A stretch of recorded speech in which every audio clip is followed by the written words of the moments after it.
Welcome to our second edition of Palooza Tuesday, powered by Process Palooza. My name is Elizabeth Swan. I'll be your host for the session. I am Chief Learning Experience Officer at GoingSixSigma.com and a Lean Six Sigma Green Belt instructor at UC San Diego Extension. Thanks to those of you who joined us last Tuesday. We had over 500 participants.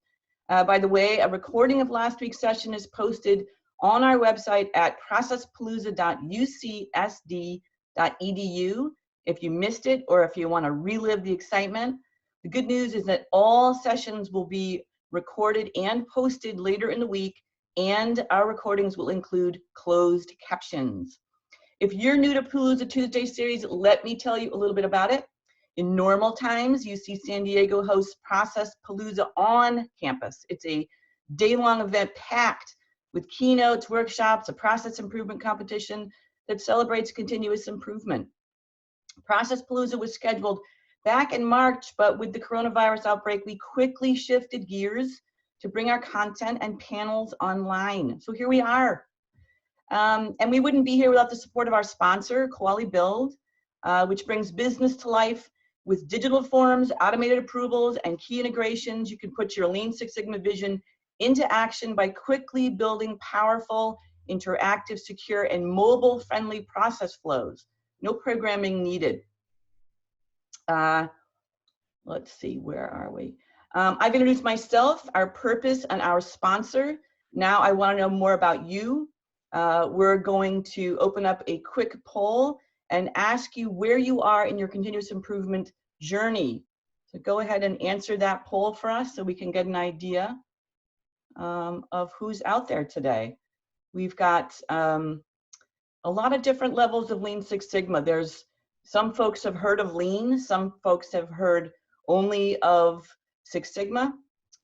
These are two powerful methods, and they are all about removing waste from systems. If you're unfamiliar, there's also a belt system. We've combined Lean and Six Sigma and took the karate analogy, so you have white and yellow belts at one end of the spectrum, sort of getting an awareness level of what is Lean Six Sigma.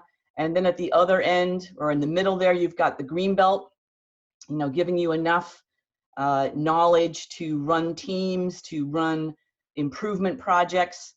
And then at the far end, you've got the high level analytics and statistics knowledge of a black belt. So I think that's a good spectrum there. So let's see what you got with the poll. Okay, we've got 44% of you have had some introductory training or helped with a project. That's great, almost half the crowd here. Next up, I've heard of the term, but I don't know anything about it. 22% of you. Okay, you're gonna know more by the end of the hour. Then we've got 16%. I have had formal training and completed at least two or more projects, 16%. And then 11%, I'm able to coach and mentor others. Great, we've got some coaches here. That's wonderful. And 6% of you completed 2 or more projects. That's great, thank you. That's a good range and good to know. So one last thing before we get started, some housekeeping and logistics. If you have questions, go ahead and put them in the Q&A area. If it's something quick or you're experiencing difficulty, we will answer right away. Otherwise, we've slotted time at the end of the session where we're going to answer your questions. Speaking of end of the session, we have another prize to give away. It's a $500 voucher for a project management or a Lean Six Sigma class at UC San Diego Extension. We have plenty of online classes, so you can attend remotely from anywhere in the country. Let's dive into it for today. Our topic is empowerment and innovation, cultivating a continuous improvement movement. And our moderator is Erin Crickard. She works on academic strategic initiatives in the office of the Executive Vice Chancellor here at UC San Diego. Erin, take it away. Thanks, Elizabeth. My name's Erin Crickard, and I'll be your moderator for this incredible panel. So I do work on strategic initiatives at UC San Diego in the Office of the Executive Vice Chancellor. But before we begin the panel, I want to give some context for UC San Diego's continuous improvement journey. We began our journey back in 2015 with our first institutional strategic plan. Goal 5 of our strategic plan stated that we had to create an agile, sustainable, and supportive infrastructure by ensuring dedication to service, people, and financial stewardship. However, we realized that this was a cultural shift from the traditional higher education hierarchy, culture, and committee culture to an adaptable, nimble, and responsive frame of mind. For that shift, we turned to the Lean Six Sigma, or LSS, methodology. This started an organic movement with some key pilot projects and built on those successes. The first staff who were trained became influencers. And on our campus, we call influencers champions. And we created a formal role for champions. In 2017, we started offering and then mandating LSS training for middle managers and IT staff. It gave people a common language or vernacular. You'll hear from Tony Nava from Operational Strategic Initiatives, or OSI, who, in partnership with University Extension, host LSS training. As people saw success, they got excited. So we created BCOP, Business Excellence Community of Practice, and you'll hear from Melanie Roberson on BCOP and Process Palooza. Then staff who were trained in LSS wanted more LSS opportunities. So we created Leanbench, and you'll hear from Prachi Raheja on Leanbench. Lastly, we have a health and hospital system here at UC San Diego that leveraged this cultural shift and created Transformational Health. And you'll hear from Matt Helton on that. We are extremely honored to have these panelists here with us today. So without any further ado, let's jump into the first question. Tony, how did your organization come to be, and what services do you provide for campus? Hi, thank you, Erin. So my name is Antonio Nava, and I work with Operational Strategic Initiatives, or OSI. As a direct outcome of the strategic plan, OSI was realigned to support the efforts specifically related to Goal 5. One area of focus for our team was seeding the interest and increasing capacity across campus for Lean Six Sigma. Now, we've been approached by other institutions and we've been asked, how do you develop a lean culture, right? And I think the answer is rooted in thinking of it as a culture rather than a project, right? Culture is language. It involves observing a set of principles and practices and methodologies. It isn't a project with a finite start and end point, and it's not accomplished in isolation. So you'll hear more from the other areas of that. So I'll be speaking from OSI's role in developing the culture. So as a department, we partner with all areas across campus to support not only continuous improvement, but also key areas such as strategic planning, ideation management, and data analytics. In parallel, OSI has also offered Yellow Belt Lean Six Sigma trainings to any groups across campus who are interested, including open registration monthly classes. Now, we often see participants light up, right? They're ready to put Lean Six Sigma into action. So one of the avenues for them is we connect them with UC San Diego Extension as they offer the Green Belt and Black Belt classes. Now, in partnership with the VC CFOs area, we also offer scholarship opportunities for Green Belt and Black Belt courses in which participants actually apply a project to a process in their area. Now, the added benefit there is that they, if you pardon the pun, they can lean on the Yellow Belt trained staff in their areas in support of their projects. So with the seeds sort of planted and the foundational knowledge and tools, right, the cultural building blocks shared and now growing, diversity among the culture becomes possible. So again, thinking of it as a culture, opportunities to apply and celebrate lean were identified and nurtured. And for a great example, I'll pass it over to Prachi, who can share with you Leanbench. Hello, everyone. I'm Prachi from Leanbench. So as Antonio talked about all the training that was happening across the campus and sweeping the campus with Lean Six Sigma knowledge, we discovered that there was a rich Lean Six Sigma trained population right here on the campus that was just waiting to be tapped in. And just to give you some context, currently within UCSD, we have over 2,000 Lean Six Sigma trained professionals, including white belts, yellow belts, green belts, black belts. All these are different levels of Lean Six Sigma professional certifications. And there's plenty of processes around the campus that can use some improvement. So all that was left to do for us was just to connect the two. And Leanbench was born.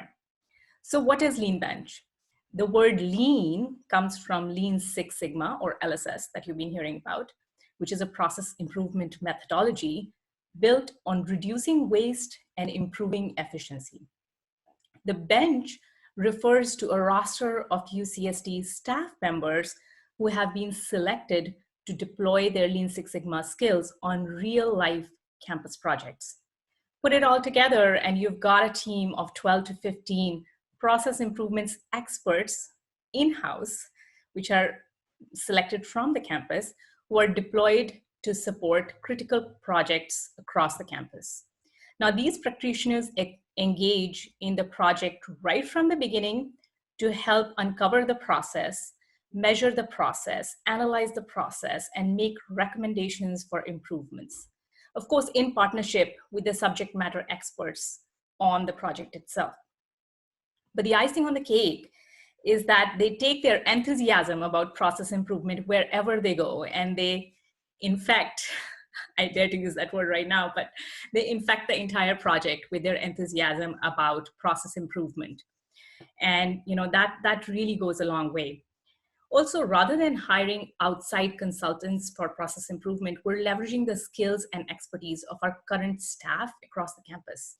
Our mission is to build an organization of problem solvers and lean thinkers to support proactive and sustainable growth across the campus. However, this did not happen overnight.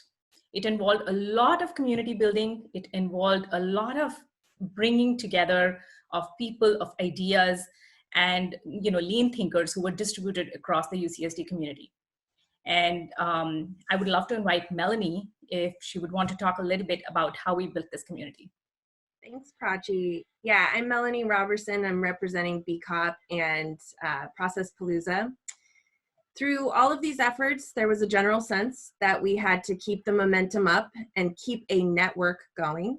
There was a need to provide an opportunity for people who had been engaging in this movement towards a culture of lean and continuous improvement, a way to stay connected and to keep learning from one another. So the answer was to form BCOP, which stands for the Business Excellence Community of Practice. We have an executive board that is nominated, and it focuses on 3 main areas of shared interest: change management, continuous improvement, and project management. The community of practice is completely volunteer driven. I would definitely refer to this group as grassroots because anyone can get involved as much as they want. And this seems to bring about a real sense of staff empowerment. Another area that I want to bring up is Process Palooza, which our host Elizabeth Swan previously mentioned, and which started in late 2017 as an annual one-day in-person celebratory event for all of the shifting culture changes we were seeing. The thing that really sets this event apart was the Great LSS Race, which is a day of process improvement competition between teams on a real campus process. By the end of the day, using Lean Six Sigma skills, the teams present to a group of judges their recommendations for the process to be improved. It's fun, it's a way for people to practice their skills, and there's this substantial outcome to affect change. And because the culture was shifting, more people started noticing in health. Matt, do you want to talk about it from the health side? Certainly. Thank you, Melanie. Hi, everybody. My name is Matthew Hilton. I'm with the Transformational Healthcare team. So as momentum was starting to gain on campus and our leaders were really starting to see the impact of the various lean initiatives, health system took notice and definitely decided they wanted a part of the action. So the Transformational Healthcare team was founded in April of 2018. And we were charged with the task of developing a culture of empowered problem solvers in order to meet organizational goals. Our team is currently comprised of 5 coaches, myself, the program manager, our admin and senior director of Transformational Healthcare and Strategic Initiative, Ashley Gambier, who coincidentally served on operational strategic initiatives, much like myself. Our mission as a team is to cultivate a culture of continuous improvement at UC San Diego Health by developing 10,000 plus problem solvers, relentlessly improving the value of care for our patients, while loving our jobs. We deliver on this mission through three main service lines, which include a robust lean healthcare training program, the daily engagement system, also known as DES, and a large lean consulting portfolio.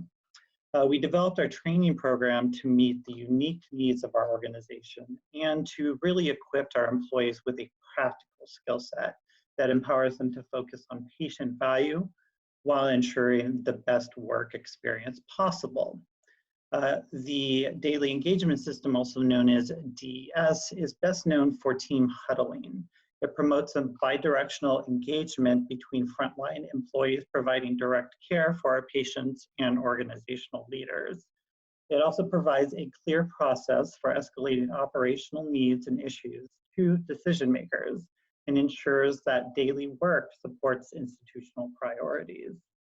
A large part of our lean consulting portfolio is rapid process improvement, event facilitation, and support, whereby we assemble a cross-functional team of stakeholders and get together to do a deep dive analysis of an underperforming process, design the future state, and develop an implementation plan for the forthcoming year. Thank you.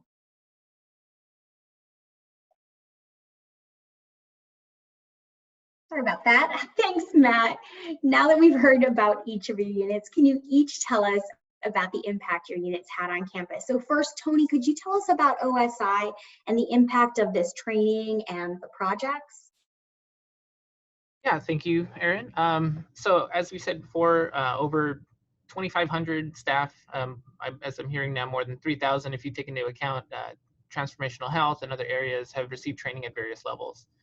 So, through providing the language and the tools, the staff can start to identify areas for continuous improvement in their areas. And at the heart of it all is this idea of continuous improvement. So for anyone who hasn't received training, think of it as an iterative approach. You're not aiming for the perfect solution. You're looking for something that is an improvement on your current state, right? There is no best, only better. So when you identify an improvement, no matter how large or small, it's worth exploring and implementing. And through openly providing the tools to any and all who are interested, the impact grows exponentially. And some of it's measurable and some of it isn't, right? The small 5-minute time savings are going to make the quality of life or the outcomes better, but maybe they aren't captured in the moment. And then there's our larger scale projects as well. So, one thing I'd like to highlight is the work that's been done through the scholarships. Now, again, OSI, in support with the CFO, has provided 126 scholarships over the last 4 years, resulting in $14 million in verifiable savings. That's huge, right? But they don't all have to be projects that knock it out of the park, right? Any incremental improvement is going to make a lasting impact that lasts for years. So the benefits, it's also important to remember that it's deeper than the dollars saved or the cost avoided. These projects will save time, improve engagement, increase institutional knowledge, remove silos, and in some cases can save lives. One scholarship project that I wanted to share that stood out was called Happy Hand Sparkle. It's an awesome title. It was completed this last November, and the timing is interesting. Completed this last November by Cabiria Lizarraga and Genesis Bojorquez. Their Greenbelt project examined hand hygiene in inpatient medicine.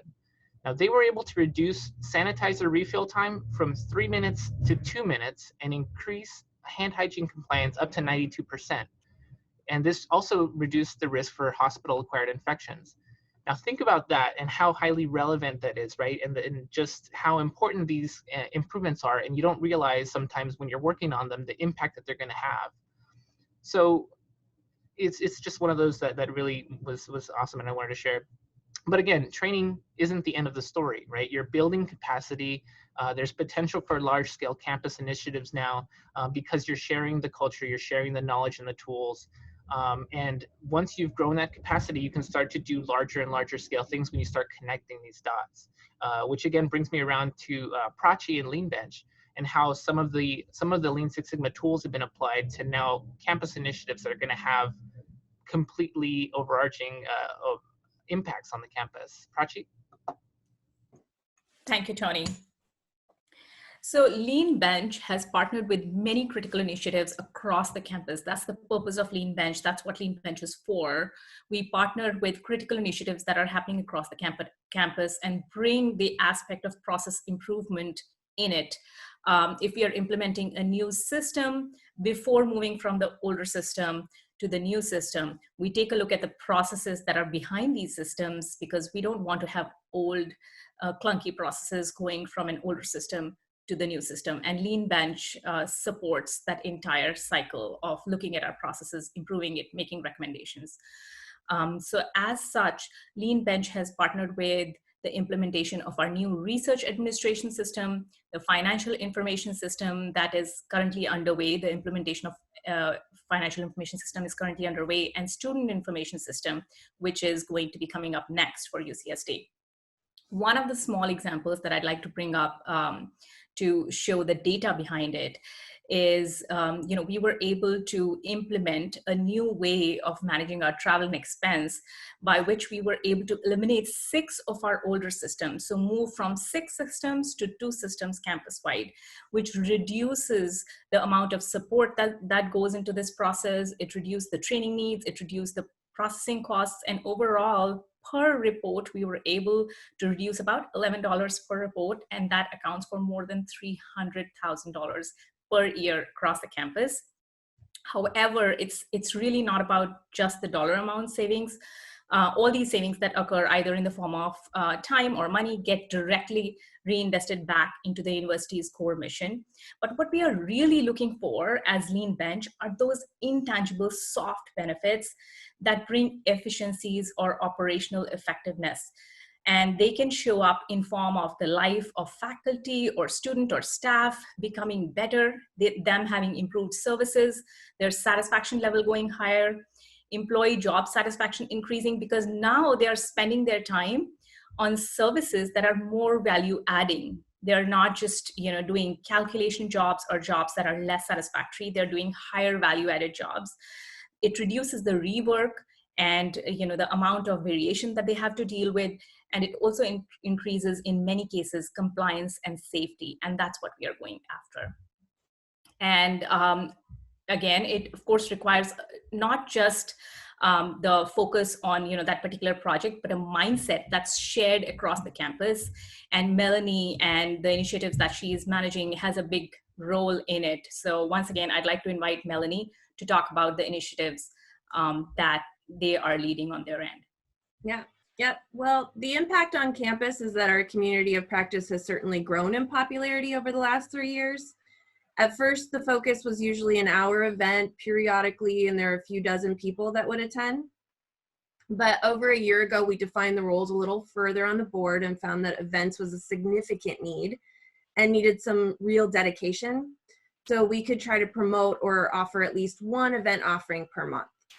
And also around this time, we started a newsletter as another way to help connect our very physically dispersed members and give a little more insight into what is happening in the community of practice.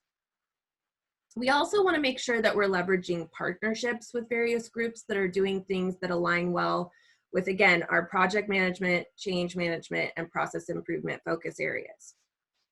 And on the process Palooza front, I think the response from campus from year 1 to year 2 was basically an explosion of interest. I mean, year 1 had a lot of people who came and were excited, and it was absolutely bonkers.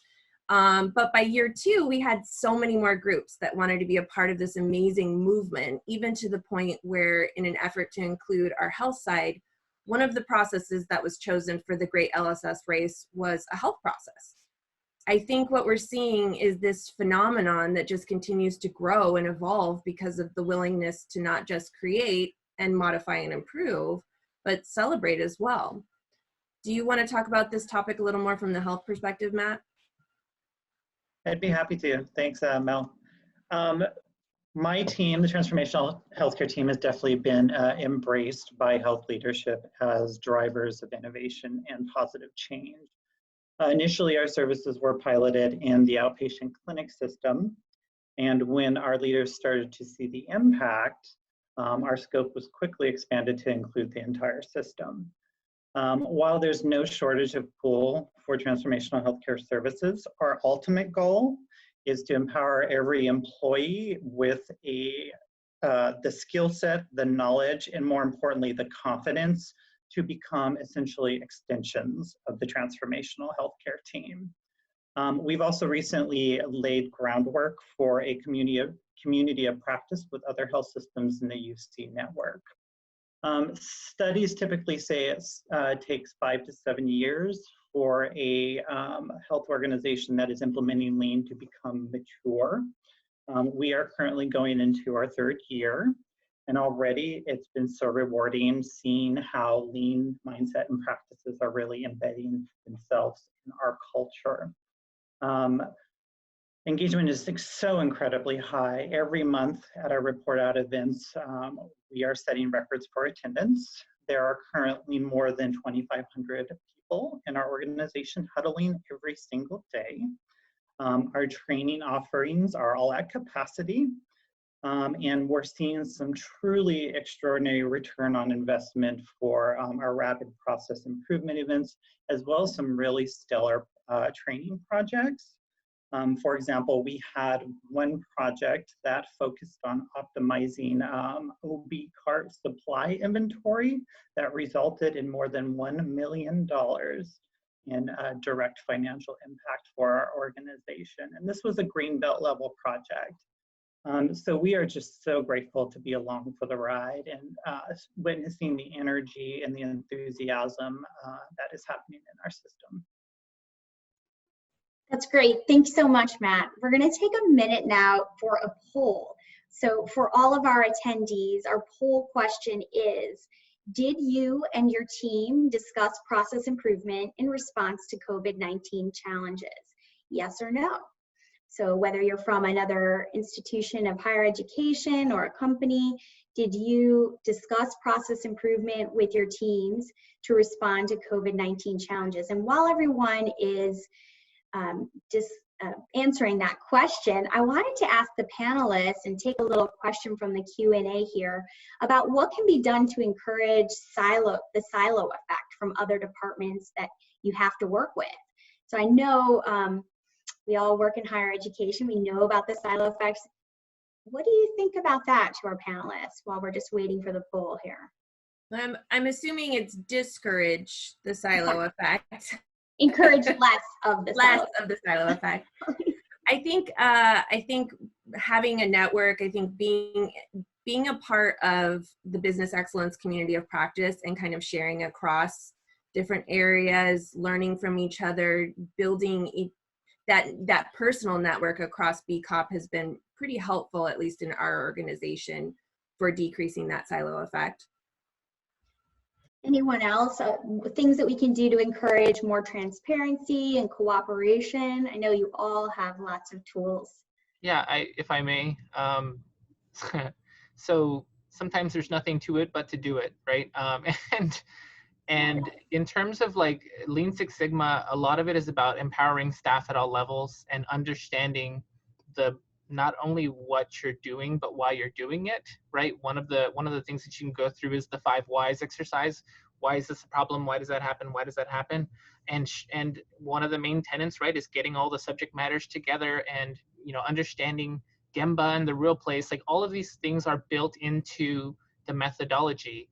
And that in itself will address the silos, because you no longer accept, we've always done it that way. You get at the why, and then if you talk about something like a value stream map and you say, this is what my part of the process is, and the assumption is that 5 steps down the road, that person needs it for their process. Well, if you have that person in the room, they can then share with you, oh, we haven't done that in 5 years. We have a different process now, right? You can start to work out those things by just going through the tools and understanding that you can pull back the curtains on the ivory tower methodology of just sort of adhere. You can start to analyze your own process and understand why does it exist, and then actually being comfortable calling into question steps that intrinsically maybe felt like they were not valuable, and now you can ascribe an academic characteristic, right, with this methodology to say, it is non-value add in a safe way, right? And to say that that doesn't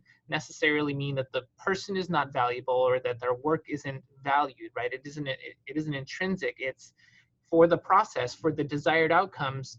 We could question this step particularly, or this part of the process particularly, and improve it for everyone, and it becomes a win-win-win. And all of that at the same time being done in a group setting removes the silos. Absolutely, and I think that's what we're all trying to get at, is that it's just that to open up a little bit of culture of trust and empowerment. When you mentioned the Happy Hand Sparkle project, that always makes me smile. I love that one. I think that was 2 nurses who did that project, yes? So again, breaking down the silos and being able to come forth with some ideas, wherever those ideas may come from. All right. So let's go back to our poll and look at our results. So a lot of people have been talking about process improvement in relation to COVID-19 challenges. So back to our panelists, over the past couple months, COVID-19's brought upon us unprecedented challenges. So Tony, I'll start with you. How did OSI use an agile mindset to solve issues that arose with COVID-19? So as a department, a lot of our work was done in face-to-face interactions, and it was done with gathering a bunch of people in the room at the same time to whiteboard or to value stream map and to do these things. And it was definitely a challenge for us, and I think we've risen to the challenge. Now we've looked at things like liberating structures and finding ways to make those virtual, any way to engage so that it's not just a talking head in any of these sessions, because you can still have a virtual meeting with folks and start getting some ideas out.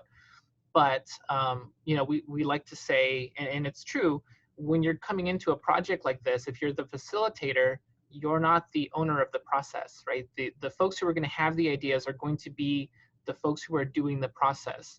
So you want their engagement. And so a lot of it has been finding ways to virtually meet, but also to make sure that you're pulling them in during those sessions and that they're not quickly checking another email on the side. You need their focus, you need their time. And things like liberating structures have really been important in that. Gamification has been huge, but also not discarding any particular type of tools, right? We're looking at Microsoft Teams and what are the benefits there versus Zoom versus other meeting platforms. It's been about looking at the different tools and options and trying to find, what seems to make sense. What's the best tool for the job? And then additionally, I think with something like moving everything to virtual, we're so busy trying to get into the virtual environment and trying to understand, just trying to get our work done, that we sometimes forget that this opens up a huge opportunity for process improvement, right? The first step, right, of DMAIC as part of the methodology: define, measure, analyze, improve, control. DMAIC, define. What are we doing? Why are we doing it? How often are we running through this process? Like, the first tenet of this methodology is to understand what it is and why you're doing it. And how can you move into a virtual space without first defining what it is that you're doing, process mapping it, talking to the subject matter experts, and running through the start of that process. And now, the old tenet of we've always done it that way. When we ask, why are we doing the process this way? Why haven't we improved it yet? Well, we've always done it that way. That's the way I was trained. That's shattered now. Like, nobody can use that as an excuse anymore. So we have to face it. Like, we're going to be doing things differently. So now is our opportunity to find not the best way, but a better way to do it, right? Because there's no best, there's only better. It's continuous improvement. That's great. Tony, thanks so much. I know we talk a lot about engagement through this whole cultural shift process. And so engagement has its own challenges with the move to a virtual environment. Prachi, can you tell us about how you're engaging Leanbench and continuing to use an agile mindset to solve COVID challenges? Absolutely. I think as the COVID situation became a reality, our commitment to continuous improvement has definitely helped shape our response to the COVID-19 crisis. And, I mentioned before that the culture of process improvement, the culture of continuous improvement, that didn't happen overnight. And it took a lot of collaboration. It took a lot of people coming together. But our response to the COVID-19 situation in terms of trying to move to remote learning and making that switch, that did happen almost overnight. And in order for us to make that happen, as many of you who have joined this webinar today may have experienced the same challenge, and you may have found yourself overcoming it as well. And I sincerely admire all of you who've contributed towards making this happen for your institutions. I can only imagine how much collaboration goes behind the scenes to make it happen. For us, during the last several years, as the lean methodologies are being practiced more and more across the university, many doors have opened during this practice. You know, the comfort level of the departments that were previously perhaps working in silos, or they were like this about the information and their own processes, their comfort level with opening themselves to the idea of other departments, other units stepping in, learning from them, and them going out and learning from other departments has increased over time. The whole concept of Leanbench is pillared around this idea. You know, when we have these Leanbench experts or the LSS practitioners that go to other projects and work with them to find process efficiencies in their processes, one of the main rules that we follow is that that particular practitioner or that particular LSS expert should not be a subject matter expert in that area. So we consciously try to find an LSS expert who's coming from a different area, who's bringing a neutral set of thoughts, you know, a fresh opinion about looking at these processes. And that definitely kind of helps break silos and open these doors. And this increased our overall ability to act more nimbly and to accomplish what we had never accomplished in such a short period of time before. So a lot of preparation, a lot of cultural shift had already happened that prepared us for this COVID-19 challenge. It was a huge lift for faculty and students to move on in the online platform for teaching and learning. And we were able to make it happen largely due to this cultural shift that had already been happening due to the culture of continuous improvement. That's perfect, Prachi. Yeah, we definitely had to be adaptive and responsive in response to the COVID challenges. So speaking of adaptive, we are currently in the Process Palooza format with this Palooza Tuesday. Mel, how has BCOP and Process Palooza adapted and leveraged that agile mindset? Yeah. Well, it's been 8 or 9 weeks since the entirety of our organization, except essential employees, went remote. And there was definitely some steadying that needed to happen first before that pivot can occur. Some groups are positioned to be adaptable to the kinds of changes needed. And I think BCOP were naturally able to be agile in a time of great change because we are so dispersed already.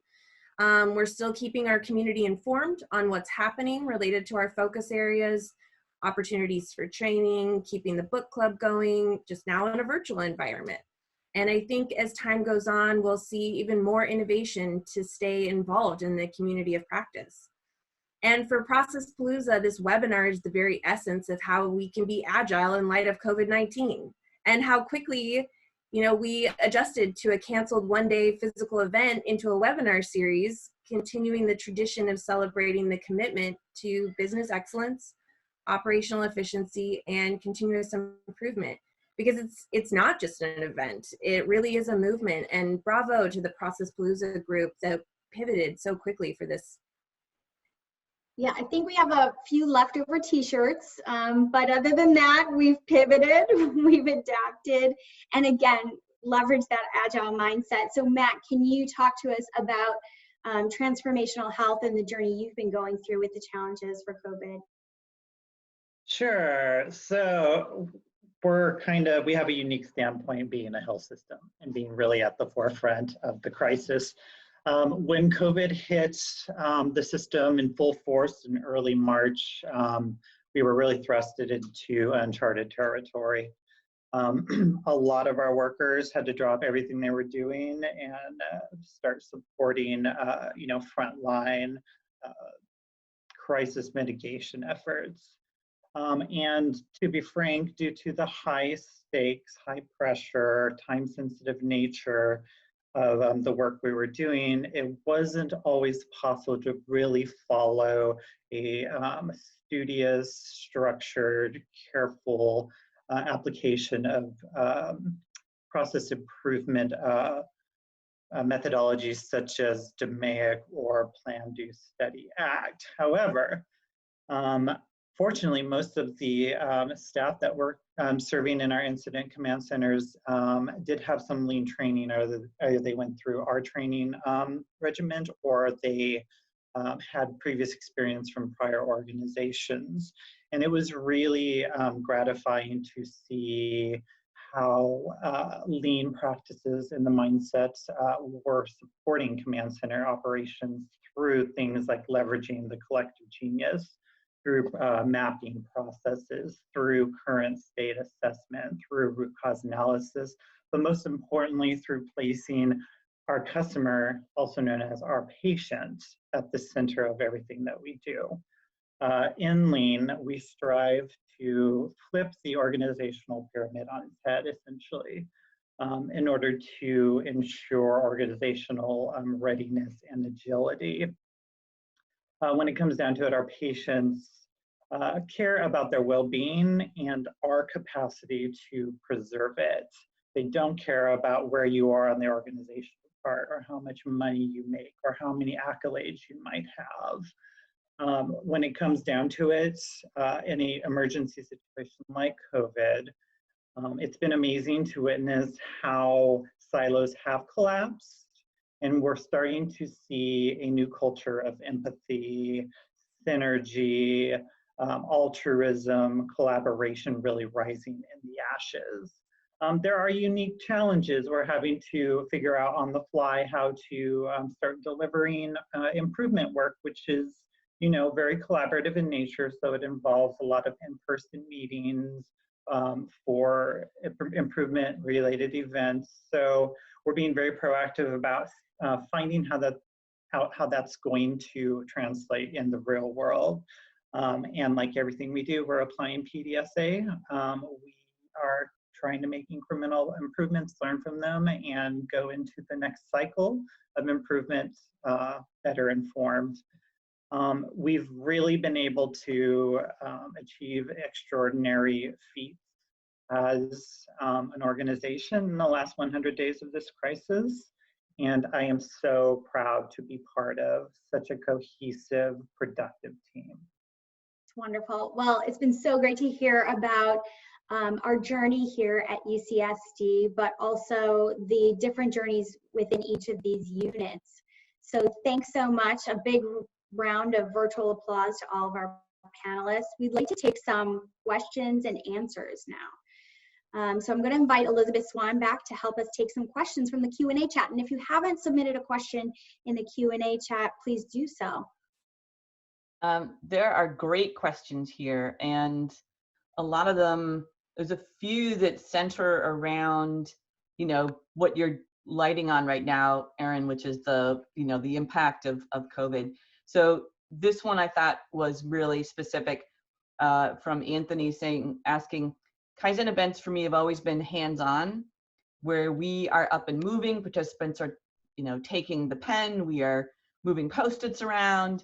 You know, has anyone had recent experience completing an event given our current COVID distanced work environment? And what tools did you use, and what worked well and what didn't work well?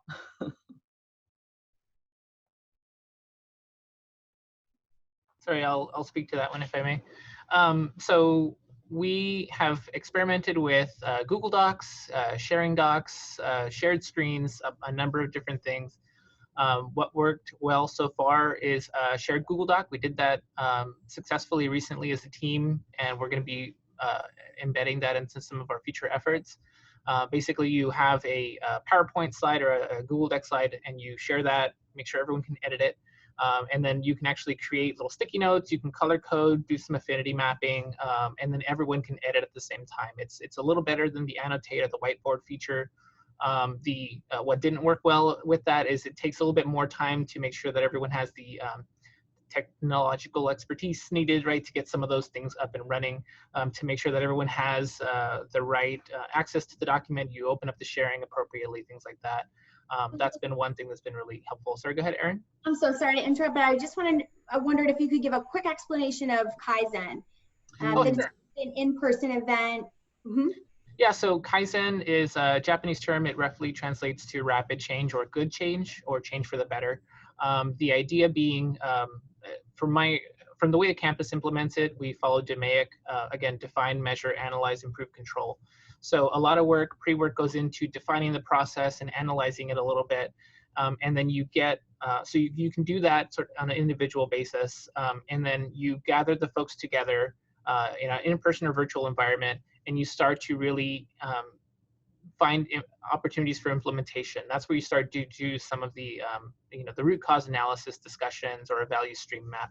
So the idea is you've done some pre-work, now you gather the process owners in the space together to really look at what's going on to try to identify potential improvements. So yeah, the other thing that comes about in terms of virtual engagements is finding a way to make sure that it is conversational. Again, you're not a talking head. I'm not a person who's going to be here leading the discussion. It should be between everyone. So what hasn't worked well so far has been finding a way to make sure that people aren't stepping over one another when trying to discuss. So what I found works well enough is, as a facilitator of the project, you facilitate the discussion, and it might seem maybe childish, but what works really well for me so far is you have somebody raise their hand, and then as the facilitator you say, oh Matt, I saw that what would you like to contribute, and then Prachi, did you have a note about that? Like, so this way you can kind of guide the conversation rather than having that situation where in person, if you're walking up and you move to the left and they move to the left and they move to the right, you move to the right, and then you're doing that dance, it sort of mitigates that as an inhibitor for the conversation being conversational. You have somebody who acts as the talking stick, if you will, to get the conversation moving. Go ahead, Matt. See, it works. Yeah, I'm just going to piggyback on that. Actually, we use Zoom for most of our virtual conferencing needs, and we've actually developed some best practice resources that we will distribute prior to large meetings to help kind of inform the process, and that's been super helpful. The other thing I wanted to mention is, as a health organization, we are limited in regards to what software platforms we're allowed to use due to HIPAA regulations. One of the challenges we have faced is that in our Yellow Belt training, we actually do a hands-on simulation that really demonstrates the learning from the course, and kind of having to pivot on the fly and start offering the training in a virtual format while preserving the simulation has been challenging. We can't use Google Docs, unfortunately. Hopefully that'll change soon. We experimented a little bit with OneDrive, ran into some permissions issues and access issues with that. But what has been showing a lot of promise is actually Microsoft Teams, because you can set up courses in there. It also functions as a document repository and a platform for collaboration. So it's been really wonderful. And then connected to Teams is a little known project that my colleague in OSI, Brad Sollenberger, has spoken to, called Microsoft Flow. And this is essentially a framework for ensuring that various systems within the Microsoft Service Suite communicate with each other.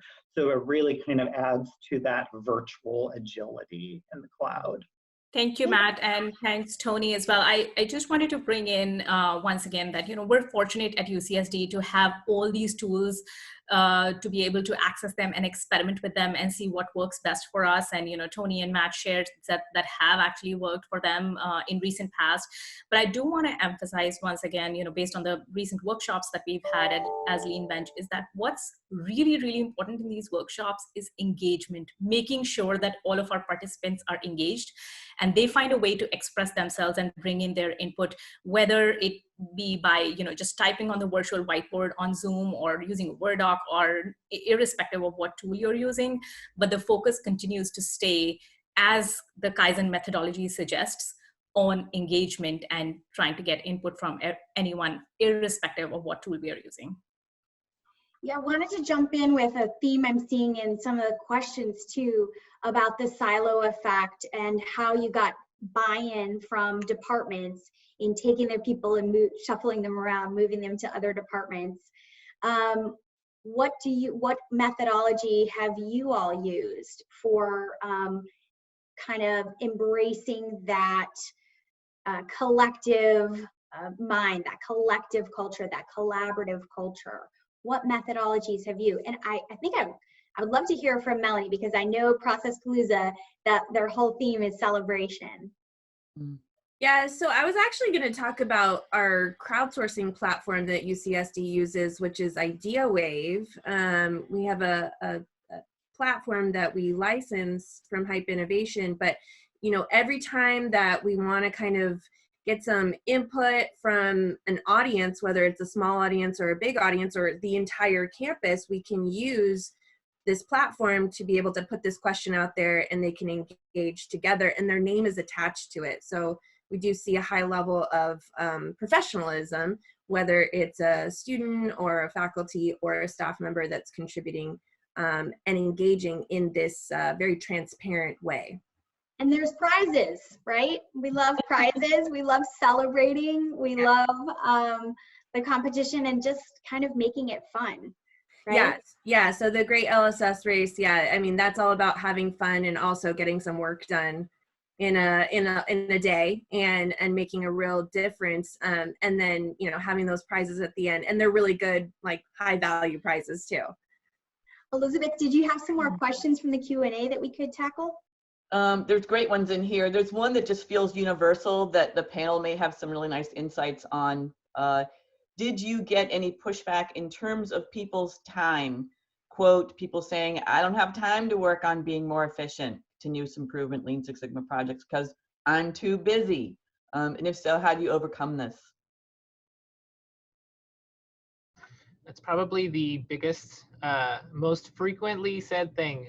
Interesting story, before I came to OSI, before I actually even learned any Lean Six Sigma, I was working with a counterpart and he said, oh, we just did a training about that. And yeah, we don't have time for that here at the institution that I was at, which was super interesting because I came in to learn about it and got to understand. Now, the nice thing is that Lean Six Sigma is like magic. I mean, it's the Kool-Aid that once you have a little bit, you understand and you transcend that plane of resistance. So we've seen a lot of benefit in saying, you know what, just come to the training and then go through the simulation, right? The simulation really makes it's a hands-on, it's participant driven, and it is exactly what you would do in a Lean Six Sigma project. And seeing that iterative, participant-driven, hands-on experience has really opened up the opportunity. It's sort of like saying, look, come to this and we'll give you the tools and then let us know what you think. And sometimes the way to get in there and to remove that as a barrier is to say, let's go through this with a tiny project. Let's do this with something that's really seems insignificant. Let's apply the tools, give us just this little bit, the sliver of time, and we'll show you the impact that sliver has had, right? And that really opens up the doors when you can report out on those either time savings or the dollar impact or whatever it is for that tiny savings. Now imagine if you were to give us a little bit more time and a little bit more thought into this sort of methodology, and then the kinds of improvements that are possible just are huge. We've also had a lot of benefit from looking at the things that are accomplished in Leanbench or through scholarships as examples to say, look, this was the small change that they made. It really didn't cost anything except for a little bit of staff time and knowledge. All we need is your brains. You're the subject matter experts and you will come up with the improvements. And it's just been amazing. I'd like to just comment on the fact that I think when people use that argument of I don't really have time to invest in this, it does sort of show like a priority, whether they realize it or not, where their priorities lie. And I think one of the ways to kind of influence that shift in priorities might be to show small wins or quick wins too.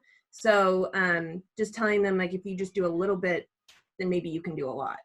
So I also do want to acknowledge that, that's something that continues to come up in spite of, us being three years into this practice and working with projects across the campus.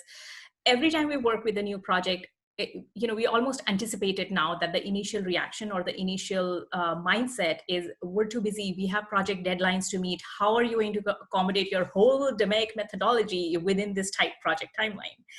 And I do want to say that we're really fortunate at UCSD that our leaders, our senior level leaders, right from our CIO, Vince Kellen, to our CFO, to our chancellor, they're all bought into this methodology of continuous improvement. They really believe in continuous improvement and empower it. And there is no substitute to that. And I do realize that we're really fortunate at UCSD to have that strong leadership support with continuous improvement. But having that top-down buy-in to continuous improvement helps a lot in making continuous improvement a must-have component of every single project. And we've seen that makes a lot of impact. And in saying that, I do realize that that may not be the case everywhere else, but I just want to acknowledge that it makes having a top-down leadership support does make it so much more easier to take our continuous improvement initiatives forward. Yeah, I echo what Prachi actually says. So when we were really rolling out our services too, strategically, we really wanted to focus on leadership, because we knew that if leadership saw the evidence and the potential for impact of lean, then they would become natural advocates and part of our alliance as a department and really start encouraging it with their departments. The other thing I wanted to kind of add is when you're introducing lean and time is of the essence and in short supply, it's really helpful to consider change management principles as well. One that really sticks out for me is a concept called WIFM, which stands for what is in it for me. And this is so important when you're trying to work with employees who are just kind of being drugged behind the train. What would it be like if you didn't have to firefight all the time? What if you took a little bit of time out to get in front of the train so you can kind of slow it down a little bit? Yeah. So you move from a reactive approach to a proactive approach. And then each individual employee will really see how that can benefit them personally. I want to add to that real quick too, is if you get to the root cause of something, normally you get into a room, you define what the problem is, you try to improve it. You get a bunch of smart people in the room and you think you have a solution, and 6 months later you're having the same conversation about the same problem. It's because you didn't find the root cause. You didn't do this analysis of it. So another benefit of the methodology is that you can get to a state where we're not going to be talking about this again. This problem will not reoccur, or it'll occur, but in a different form, and we can continuously improve on that front. So. Well, thank you so much to all of our panelists. Again, a big round of virtual applause. I'm going to send it back to Elizabeth to wrap up and, of course, hand out the prizes. I just wanted to mention, if you're interested in any one of these topics, we do have this ongoing speaker series, so you can go to processpalooza.ucsd.edu to see the future events. And I'd like to point out to those of you who posed wonderful questions that we will post links to some of the answers and resources mentioned on the Process Palooza website along with the recording this week. Thank you all so much for joining us today. You will all get an email with a survey, so let us know how we did, and we hope to see you next Tuesday for the United States Postal Service Lean Journey. Register at processpalooza.ucsd.edu. Goodbye and have a fabulous day, everybody.